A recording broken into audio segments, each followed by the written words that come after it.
Rise and shine, it's Entspresso time. Hey, it's Evan Carmichael, and successful people don't wake up and go, yes, another day, I'm gonna crush it. No, they wake up just like you and I. The difference is they have habits and routines, like watching one of these videos, that set them up for success.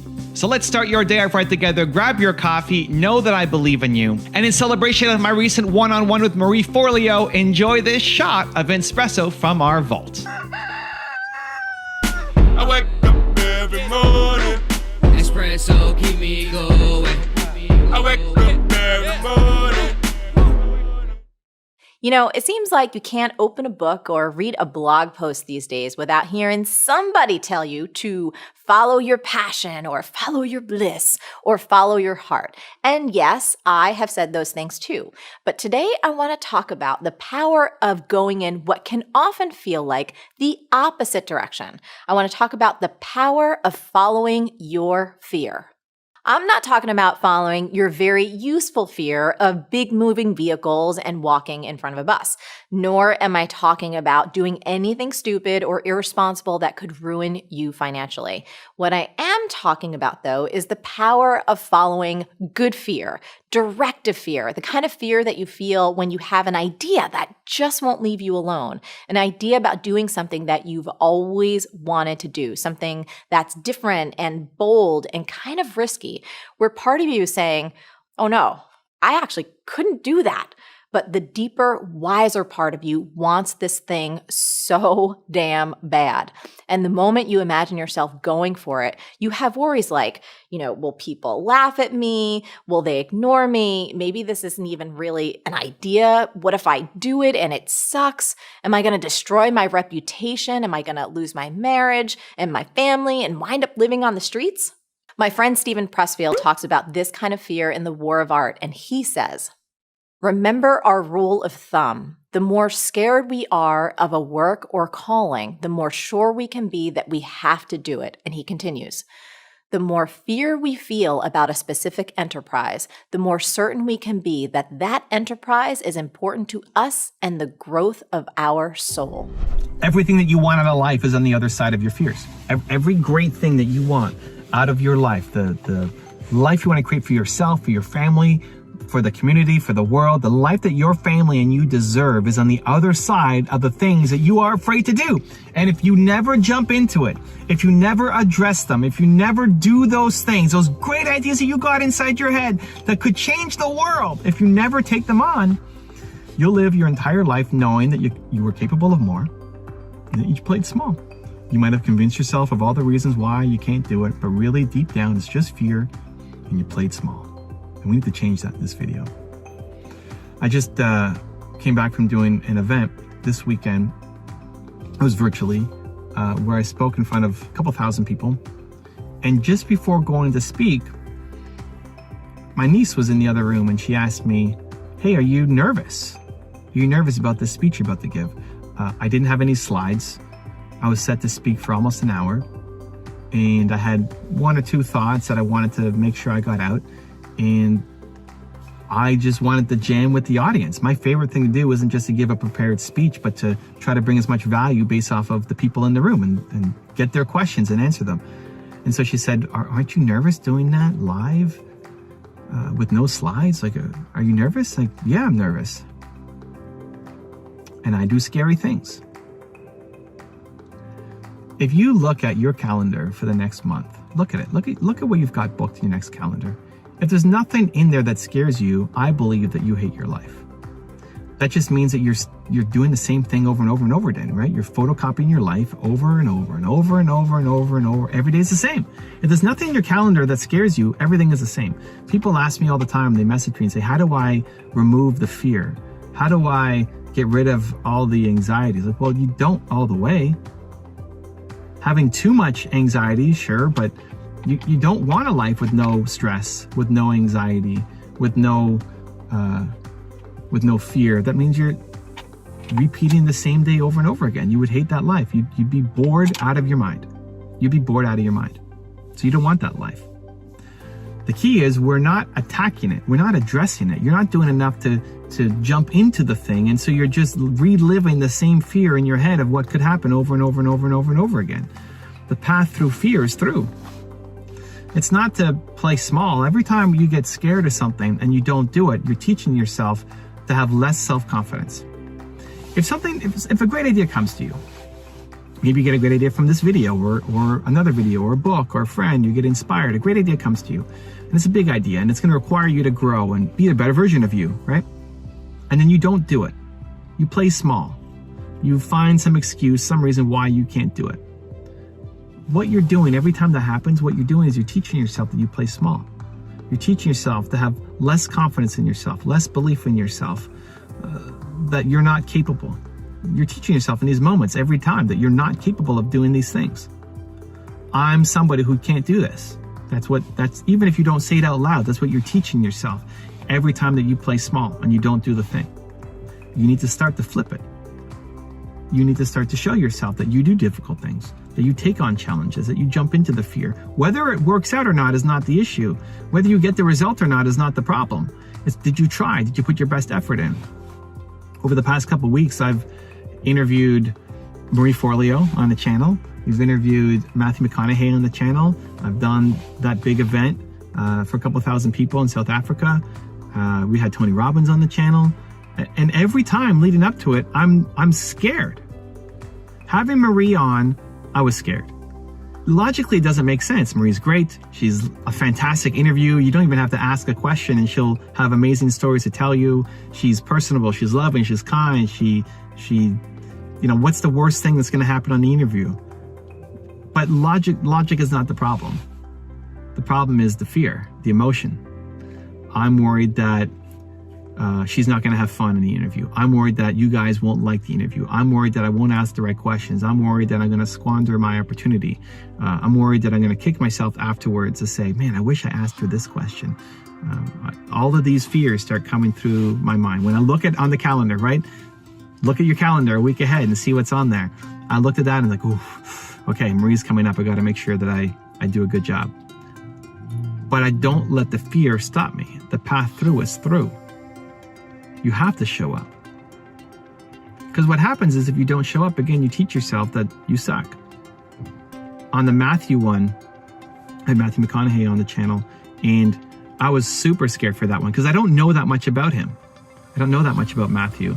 I know more the entrepreneur world, and I don't know, beyond the acting world too much of what he's done. So I was more scared than usual even for that one. And I'm preparing and I'm researching and I'm watching his other interviews and I'm trying to find my angle and I'm trying to think about what to do. And again, the usual fears of, I hope his internet is good, because on one interview, his internet wasn't very good. I hope I ask good questions. I hope he likes what I'm saying. I hope you guys watch and enjoy, all the usual thoughts. And then he ended up being 5 minutes late. He was 5 minutes late for the interview and we were on a timeline for it too. And I thought, maybe we had a miscommunication. So, the countdown's coming, right? All day I'm nervous. And then whatever time it was, say it was 11 o'clock. I think it was 11 o'clock his time, so 2 o'clock my time. We're counting down to 2 o'clock. And countdown. Okay.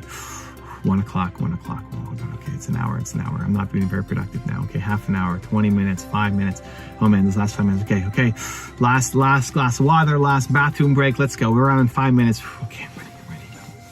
Let's go. I'm ready. Let's do this. Christina, my editor, probably saw my cameras because I started recording before we started and just see me pacing and going back and forth and scared, trying to practice and remember. And then it's 2 o'clock. Okay, here we are, 2 o'clock. I'm ready to go. Let's go. 2:01, 2:02, 2:03, 2:04.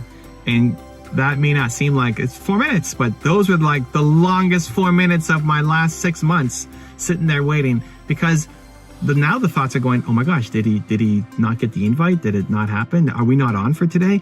And it immediately goes to, I did all this preparation and practice and anxiety and stress and worry, and we're not even on today? Are you kidding me? Because the only thing worse than doing it is not doing it, right? What's worse than showing up, not showing up? And it's funny how often we want things to get canceled. I used to wish things were canceled on my calendar all the time. I used to wish that things would be canceled, that the person doesn't show up or like they're sick or whatever, so I wouldn't have to show up and potentially disappoint people. But I've had to lean into that to say, no, I'm here to bring value. I'm here to serve. I'm here to help. And the only thing worse is just not showing up, and how that makes you feel about yourself. That's a worse feeling. The stress of preparing for the interview is not as bad as the energy that you put on yourself if you don't show up. So how do you do it? How do you get through? Well, the two things that really help me are, one, the words scary, difficult, or hard, right? Or seeing a word like fear. But for me, it's more scary, difficult, hard. Those are not acceptable reasons for me to play small. That if you can catch it, that the reason for you not doing your mission, your goal, the thing in front of you is because you're afraid, it's difficult, it's scary, it's hard, to teach yourself that's not a good enough reason. Not anymore, not for you, not this year. Nope, that may be who you used to be, but not anymore. You're a person becoming. We're taking this on.